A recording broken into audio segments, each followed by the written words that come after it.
오늘 이 아침에 우리에게 주신 하나님의 말씀은 고린도전서 15장 50절에서부터 58절까지의 말씀, 우리 다 같이 한 목소리로 합독하시겠습니다. 시작.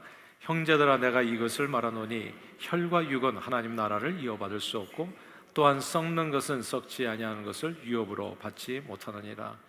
보라, 내가 너희에게 비밀을 말하노니 우리가 다 잠잘 것이 아니요 마지막 나팔의 순식간에 호련히 다 변화되리니 나팔 소리가 나매 죽은 자들이 썩지 아니할 것으로 다시 살아나고 우리도 변화되리라. 이 썩을 것이 반드시 썩지 아니할 것을 입겠고 이 죽을 것이 죽지 아니함을 입으리로다. 이 썩을 것이 썩지 아니함을 입고 이 죽을 것이 죽지 아니함을 입을 때에는 사망을 삼키고 이기리라고 기록된 말씀이 이루어지리라. 사망아, 너희 승리가 어디 있느냐? 사망아, 내가 쏘는 것이 어디 있느냐? 사망에 쏘는 것은 죄요 죄의 권능은 율법이라. 우리 주 예수 그리스도로 말미암아 우리에게 승리를 주시는 하나님께 감사하노니, 그러므로 내 사랑하는 형제들아, 견실하며 흔들리지 말고 항상 주일에 더욱 힘쓰는 자들이 되라. 이는 너희 수고가 주 안에서 헛되지 않은 줄 알미라. 아멘. 하나님 아버지, 오늘은 헛되지 않은 수고라는 제목으로 말씀을 나눕니다. 성령 하나님, 말씀을 들을 때 전하는 자나 받는 자의 심령에 동일하게 역사해 주셔서 주님 다시 오시는 그날 우리가 모두 순식간에 호련히 변화되어 썩지 아니할 몸으로 영생의 축복을 누리게 해 주심을 늘 감사하며, 우리의 수고가 결코 헛되지 않은 주의 일에 흔들림 없이 항상 더욱 힘쓰는 저희 모두가 되도록 축복해 주옵소서. 예수 그리스도 이름으로 기도합니다. 아멘.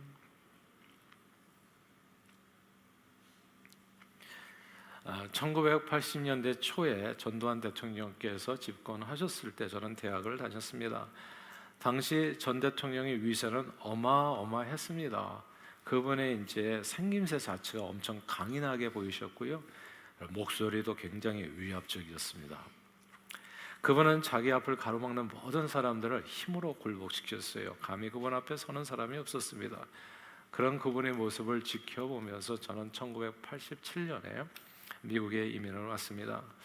그런데 나중에 미국에서 이렇게 바라보니까 그분의 말년이 그다지 평탄한 것 같지 않고 아름답지 않아 보이더라고요.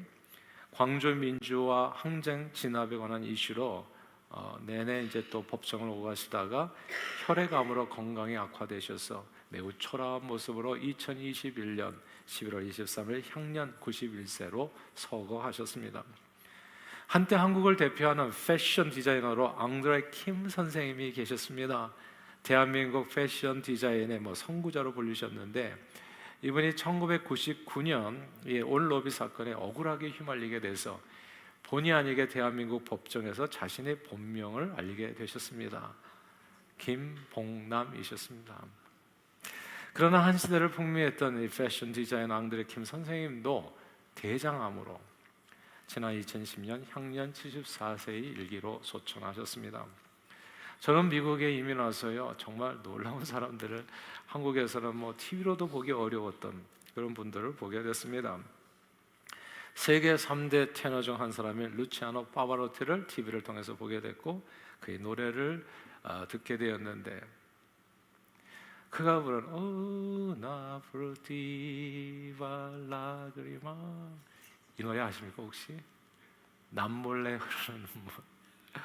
와, 이 아리아는 정말 눈물이 날 정도로 감동적이었어요. 매력적이었어요. 목소리가, 남자가 그렇게 그런 소리가 사람에게서 날 수 있구나. 이 파바로티는 이 노래로 1988년 노벨 오페라 극장에서 이 노래를 불렀을 때 무려 1시간 7분 동안이나 박수가 났다고 하더라고요.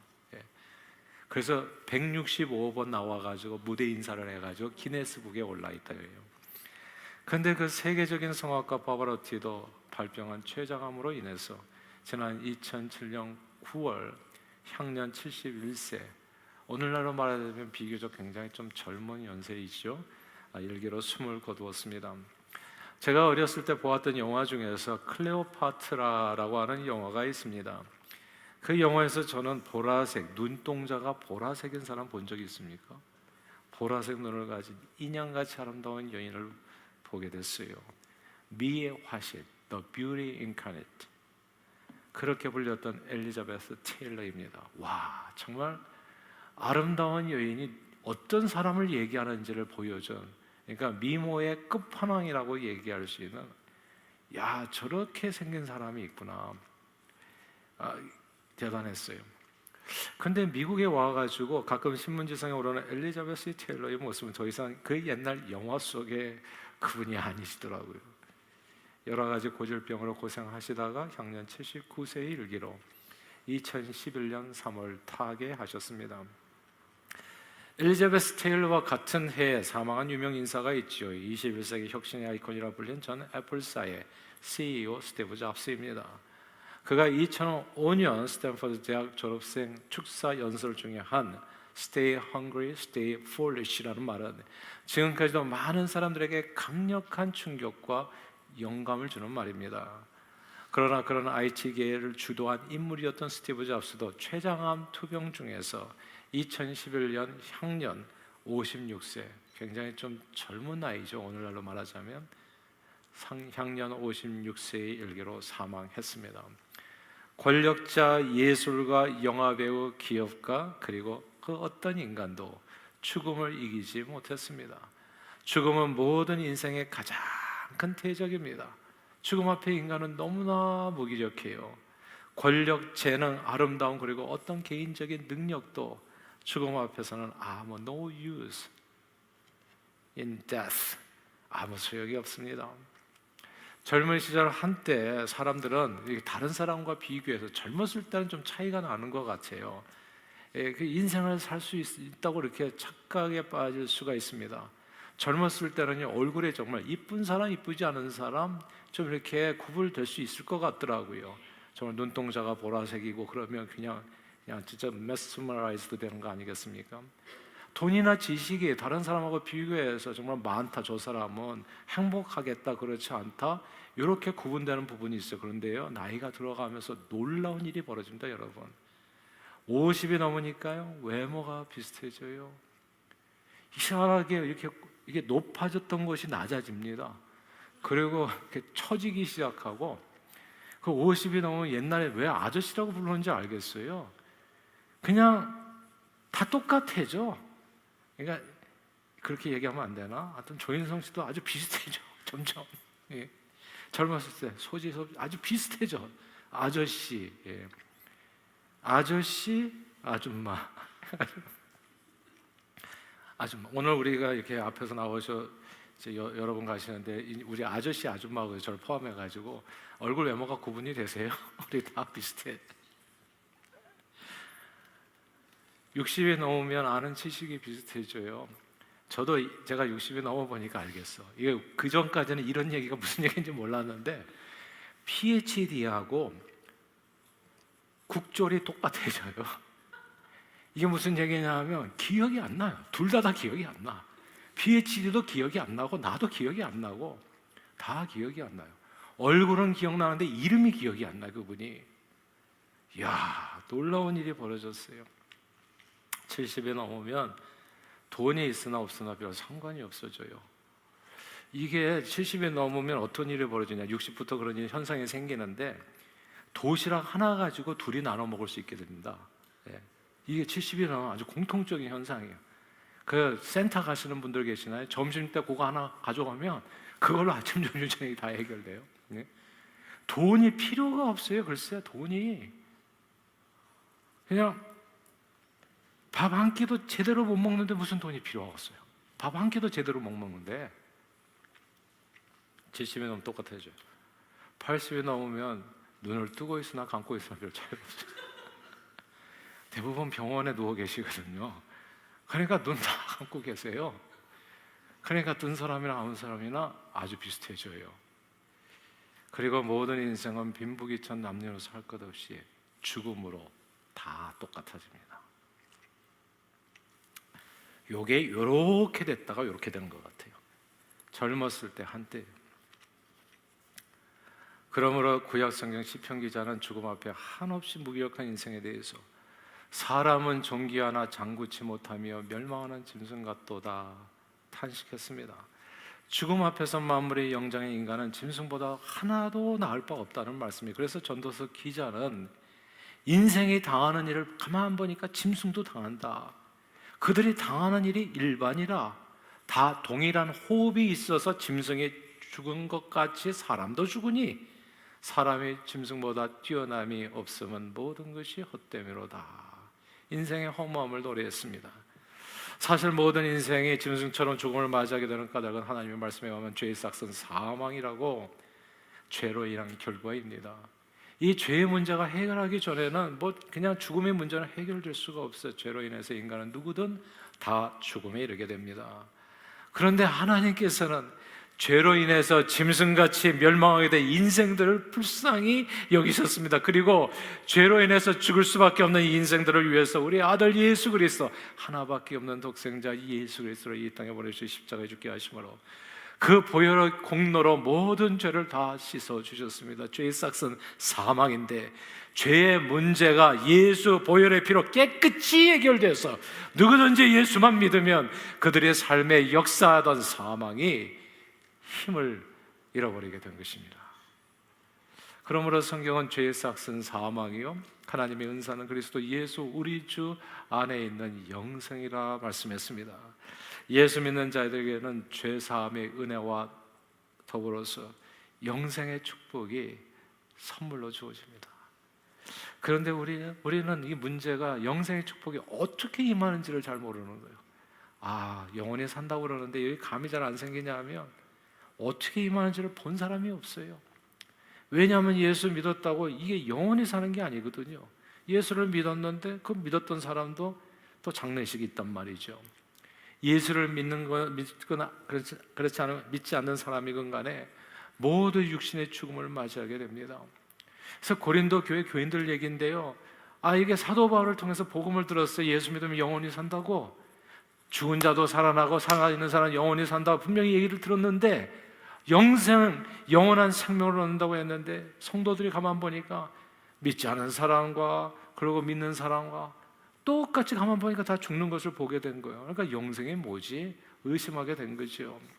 그러자 사도 바울은 부활 영생을 의심하는 고린도 교인들에게 우리가 현세에 갖고 있는 이 썩어질 육신의 이 형태로 계속 영원히 사는 것이 아니라 영생의 축복이라고 하는 것은 새로운 몸으로 영원히 산다고 설명하면서 한 가지 비밀을 이야기해 줍니다.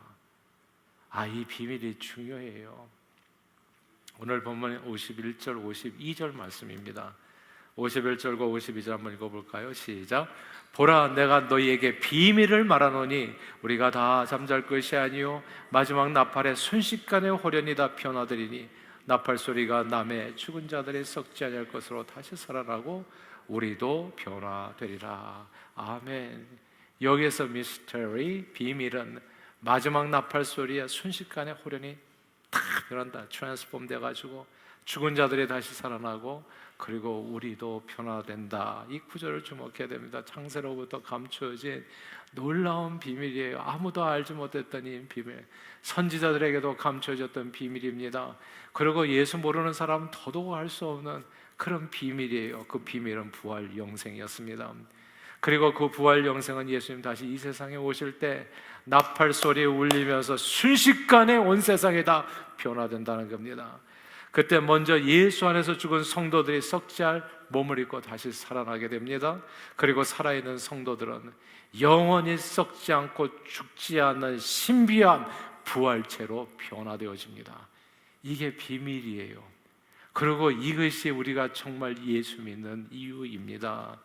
예수님이 이 세상에 다시 오시는 그날이 오면 우리 그리스도인들이 병들고 아프고 주름살 늘어나는 그런 흉한 모습으로 영원히 사는 것이 아니라 보라, 이전 것은 지나갔으니 새 것이 되었더라고 완전히 새롭고 신비로운, 아프지 않고 주름살 생기지 않고, 제가 보니까 우리 교우님들도 보면 그냥 기도 제목에 꼭 빠지지 않고, 오늘도 우리가 같이 기도하잖아요. 건강하게 이 건강하게 해달라는 이 기도가 때로는 한참 기도하다 보면 답답하고 괴로워요.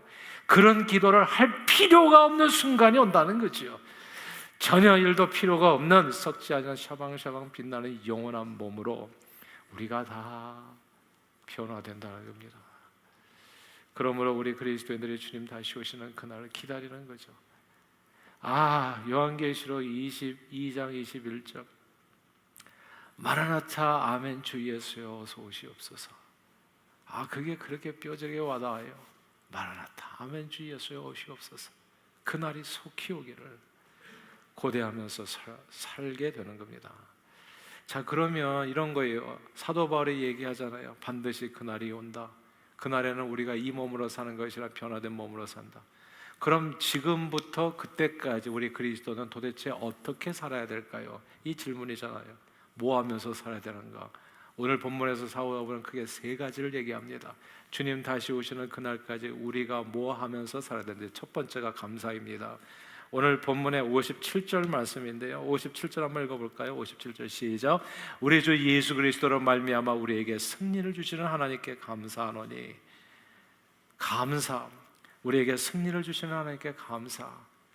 이 말을 기억해야 됩니다. 우리 그리스도인들의 부활 영생을 바라보면서 해야 될 첫 번째 일은 죽을 수밖에 없는 죄인들을 구원하셔 적지 아니할 영원한 몸을 선물로 주신 하나님 앞에 늘 감사하면서 사는 삶입니다. 이 영생의 축복은 전두환 대통령의 권력으로도, 앙젤 킴 파워로치 놀라운 재능으로도, 엘리자베스 테일러의 미모로도, 그리고 스티브 잡스의 그 천재성과 지혜와 돈으로도 얻지 못한 그런 축복입니다. 이 영생의 축복은 울어도 안 되고 힘써도 안 되고 무엇으로도 얻지 못합니다. 그런데 하나님께서는 이 천금으로도 살 수 없는 부활 영생의 축복을 예수 믿는 저와 여러분들에게 거저 주신 거예요. 진시 황제가 자신의 모든 재물과 권력으로 그렇게 찾고 또 찾아도 얻지 못했던 그 영원한 생명을 하나님께서 믿는 자들에게 거저 주신 겁니다. 그러므로 이런 엄청난 부활 영생의 축복을 얻은 그리스도인들이 주님 다시 오시는 그날까지 해야 될 그 일은, 주님 다시 오시는 그날까지 그 부활 생명을 선물로 주신 주님께 드려야 될 그 마음은 감사입니다. Gratitude, thankfulness. 늘 주님 만나는, 그러므로 그날까지 범사에 감사로 주님을 영화롭게 하는 저와 여러분들이 다 되시기를 주님의 이름으로 축원합니다. 범사에 감사하면서 사십시오. 그날을 기대하면서 사세요. 두 번째로, 그날까지 우리가 해야 할 일, 견실하여 흔들리지 않는 믿음 생활입니다. 오늘 본문 58절에 보면 사도 바울은 고린도 교인들에게 견실하며 흔들리지 말라고 말씀했습니다. 주님 오시는 날이 기약이 없고 이 땅의 삶은 좀 어렵다 보니까, 이게 목이 이제 포도청이라는 말이 있잖아요. 이 땅의 삶이 너무 어렵고, 그리고 주님 빨리 오시면 다 빨리 끝나는데 좀 오시는 때가 좀 더디 오시다 보니까, 그러니까 우리 예수 믿는 그리스도인들의 신앙도 자꾸 이렇게 식어질 때가 있어요. 약해지고. 그래서 신앙생활을 소홀히 하게 되는 경우가 생깁니다. 주일 성수를 하고 주님 앞에 예배를 열정적으로 드리다가도 어느 순간부터는 또 세상에 또 바쁘고 또 해야 될 일이 많아지면 슬그머니 힘이 약해지게 되는 거예요. 말씀과 기도 생활을 하고 가정 예배를 드리고 봉사와 전도, 선교 해야 되는데 그 열심을 잃어버릴 수 있습니다. 그래서 이런 모습에 대해서 예수님께서 마태복음 25장에서 열처녀의 비유로 말씀하셨어요. 천국은 마치 등을 들고 나간 신랑을 맞으러 나간 열처녀와 같은데, 다섯은 미련하고 다섯은 슬기로운데 미련한 자들은 등을 가지고 기름을 갖지 아니하고 슬기로운 처녀들은 그릇에 기름을 담아서 등과 함께 가지고 갔다. 신랑이 더디오므로 다 졸며 자는데, 여기서 중요한 게 다 졸며 잤다는 거예요. 이게 깨어 기도하라고 그래서 24시간 깨어 있는 게 아니더라고요. 보니까 주님 맞을 준비하는 게 그게 깬 상태지, 안 자는 게 24시간 눈 새빨개지도록 가만히 있는 게, 이게 깨어 있는 게 아니라는 거. 이 열 처녀가 다 졸며 자는 거예요. 밤중에 갑자기 신랑이 딱 찾아오잖아요. 그러자 등과 기름을 충분히 준비한 슬기로운 다섯 처녀는 신랑을 맞으러 나가는데 기름을 준비하지 않은 다섯 처녀는 결국은 혼인잔치에 들어가지 못하게 됩니다. 이 이야기의 교훈은 그냥 성경에 나오는 거 예수님 말씀 그대로 인용하면, 예수님이 언제 오실는지 알 수 없으니 깨어 있으라, keep watch입니다. 그 순간을 기다리라, 그 순간을 준비하라는 말씀입니다. 사랑하는 여러분, 예수님이 더디 온다고요 신앙생활을 게을리하시면 안 됩니다. 예수님이 더디 오신다고 주일 성수를 빼먹으시면 안 돼요. 주일을 꼭 지키세요. 예수님이 더디 온다고 말씀과 기도 생활을 안 해서는 안 됩니다. 꼭 말씀 보시고 가정 예배 드리시고 기도 생활을 하셔야 돼요. 새벽 기도 하십시오. 하셔야 돼요. 예수님이 더디 온다고 어설프게 신앙생활하면 안 돼요. 예수님이 더디 오신다고 전도와 선교를 소홀히 하시면 안 됩니다. 그러면 정말 예수님 갑자기 오실 때 좀 당황스러우실 수 있어요. 사랑하는 여러분, 우리가 사는 이 땅에 살면 고작 120년도 되지 않아요. 예수님께서 왜 이 땅에 오셨겠어요? 고작 120년도 못 사는 이 땅의 삶을 잘 살게 하기 위해서 십자가에 지셨다고? No! 그게 아니죠. 어차피 죽을 인생인데 이 육신은 썩어지는데, 예수님이 오셔가지고 그 높고 높은 하늘나라에서 이 땅까지 수고롭게 오신 까닭은 우리가 이 땅에서 겨우 잘 먹고 잘 살게, 이게 아니죠. 그러니까 그게 아니라 그 누구도 그 무엇으로도 얻을 수 없는 놀라운 부활 영생의 축복을 주시기 위해서 예수님은 십자가에 죽으시고 사흘 만에 부활하셨습니다. 그리고 그 주님은 반드시 이 세상에 다시 오십니다. 그날에 저와 여러분들은 신랑 되신 예수님과 함께 썩지 아니할 옷을 입고 하늘의 옷을 입고 부활 영생의 축복을 누리게 될 겁니다. 그러므로 늘 다시 오시는 그 주님을 고대하며 그 어떤 경우에도 견실하고 흔들리지 마십시오. 주님 앞에 계속 거하세요. 그리고 계속 여러분 각자에게 주어진 일들을, 주의 일들을 감당해 나갈 수 있게 되기를 바라는 신앙생활에 충실한 우리 모두 되기를 주님 이름으로 축복합니다. 두 번째예요. 견실하고 흔들리지 말라. 세 번째, 항상 주일에 힘쓰는 사람이 되라고 권면합니다. 다 함께 58절 읽어볼까요? 58절입니다. 같이 읽습니다. 시작. 그러므로 내 사랑하는 형제들아, 견실하며 흔들리지 말고 항상 주일에 더욱 힘쓰는 자들이 되라. 이는 너희 수고가 주 안에서 헛되지 않을 줄 암이라. 아멘. 여기에서 중요한 구절이 이거예요. 헛되지 않은 수고가 있는데 이 세상에는 그렇다면 어떤 수고도 있다는 거예요? 헛된 수고도 있다는 겁니다. 열심히 일해봐야 나중에 주님 만날 때 하나도 도움이 안 되는 수고. 근데 헛되지 않은 수고가 있는데 그게 the work of the Lord, 주의 일뿐이라는 사실을 주목해야 됩니다. 그리고 주님은 저와 여러분들이 바로 그 헛되지 않은 주의 일에 항상 더욱 힘쓰는 우리 모두가 되기를 원하세요.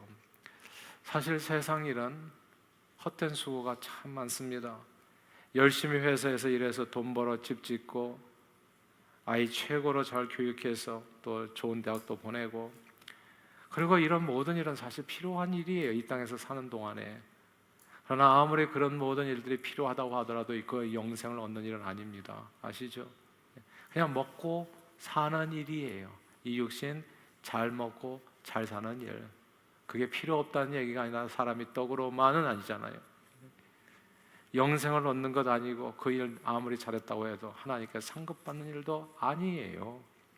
일론 머스크처럼 화성에 우주선을 쏘아 올렸다고 너 화성에다 우주선까지 쏘아 올렸니? 대단하네. 상을 줄게. 이러지는 않는다는 얘기입니다. 그거 하나님의 생명체에 아무 상관없는 얘기예요.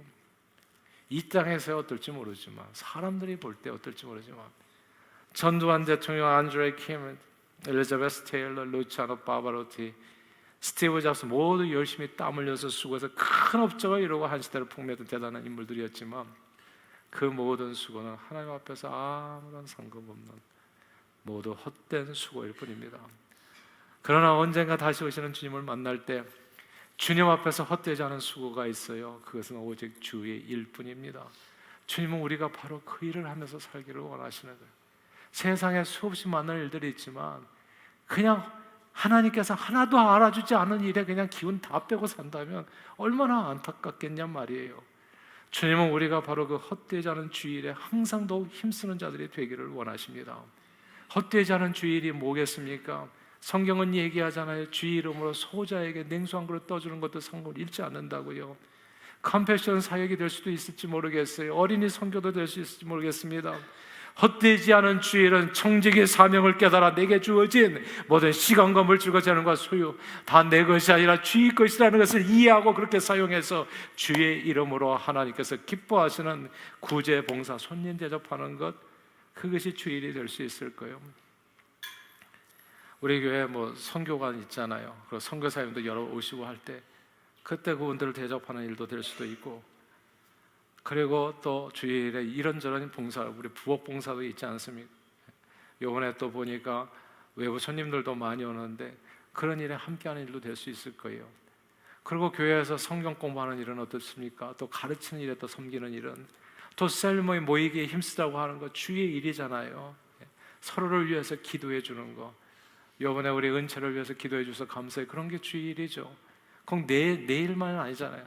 가만 보니까 이렇더라고요. 내가 남을 위해서 축복해 준 내용이 결국 또 내가 받을 축복이기도 하고 그러더라고요. 어제 보니까 또 많은 분들이, 남자분들이 오셔서 교회 화단 관리를 다 해주셔서 오늘 좀 교회 들어오실 때 기분 좋지 않으셨어요?